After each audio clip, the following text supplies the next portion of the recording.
الحمدللہ شعبان کا مہینہ شروع ہے۔ یہ سارا مہینہ بہت فضیلت والا اور قدر والا ہے، لیکن مسلمان عام طور پر اس مہینے میں غفلت کا شکار رہتے ہیں۔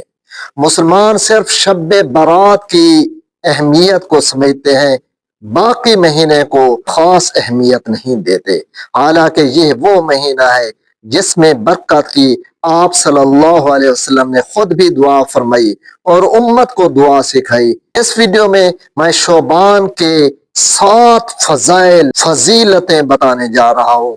انشاءاللہ یہ فضائل سن کر آپ کا دل خوش ہو جائے گا۔ اس ویڈیو کو لازمی مکمل دیکھیے گا، لائک کیجیے گا اور دوسرے دوستوں سے شیئر کیجیے گا۔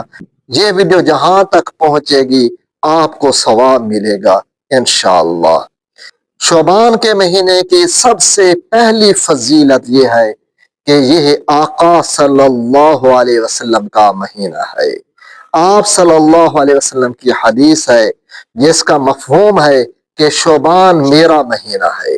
دوسرے نمبر پر آقا صلی اللہ علیہ وسلم سب سے زیادہ روزے شعبان کے مہینے میں رکھتے تھے۔ حضرت عائشہ رضی اللہ تعالی عنہ فرماتی ہے کہ میں نے نبی کریم صلی اللہ علیہ وسلم کو رمضان المبارک کے بعد شعبان میں سب سے زیادہ روزے رکھتے دیکھا ہے۔ جب حضرت عائشہ رضی اللہ تعالی عنہ نے نبی کریم صلی اللہ علیہ وسلم سے پوچھا کہ آپ شعبان میں سب سے زیادہ نفلی روزے رکھتے ہیں، تو آپ صلی اللہ علیہ وسلم نے فرمایا اس مہینے میں لوگوں کے اعمال اللہ تعالیٰ کے حضور پیش ہوتے ہیں، اور میں یعنی آقا صلی اللہ علیہ وسلم چاہتے کہ جب میرے اعمال اللہ کے حضور پیش ہوں تو میں روزے سے ہوں۔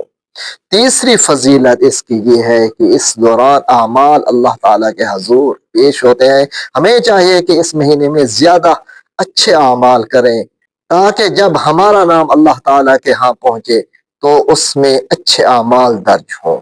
اس مہینے کی چوتھی فضیلت یہ ہے کہ یہ رمضان کی تیاری کا مہینہ ہے۔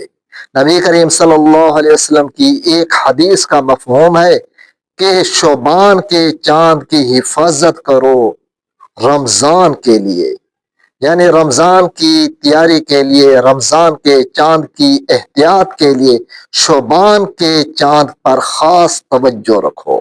شعبان کے مہینے کی 5ویں فضیلت یہ ہے کہ اس کی 15ویں شب برات ہے۔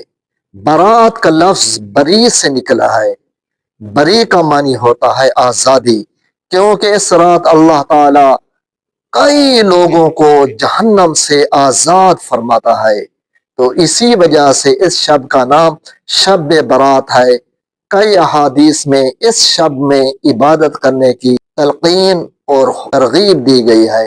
شعبان کے مہینے کی 6ٹھی فضیلت یہ ہے کہ اس میں برکت کے لیے دعا آپ صلی اللہ علیہ وسلم نے خود فرمائی اور صحابہ کرام بلکہ پوری امت کو سکھائی۔ نبی کریم صلی اللہ علیہ وسلم جب رجب کا چاند نظر آتا تب سے یہ دعا پڑھتے، اللہم بارک لنا فی رجب و شعبان وبلغنا رمضان، کہ یا اللہ ہمارے رجب اور شعبان میں برکت عطا فرما اور ہمیں رمضان تک پہنچنے کی توفیق عطا فرما۔ اور آخری احتیاط یہ کرنی ہے کہ آقا صلی اللہ علیہ وسلم نے شعبان کے بالکل آخر میں نفلی روزے رکھنے سے منع فرمایا، کیونکہ نفلی روزے زیادہ رکھنے سے ہو سکتا ہے کمزوری ہو جائے، اور آگے پورا مہینہ متواتر فرض روزے آ رہے ہیں تو فرض روزے کہیں چوک نہ جائیں، چھوٹ نہ جائیں، اسی لیے شعبان کے آخری 2-3 دنوں میں روزے رکھنے سے پرہیز کرنا چاہیے۔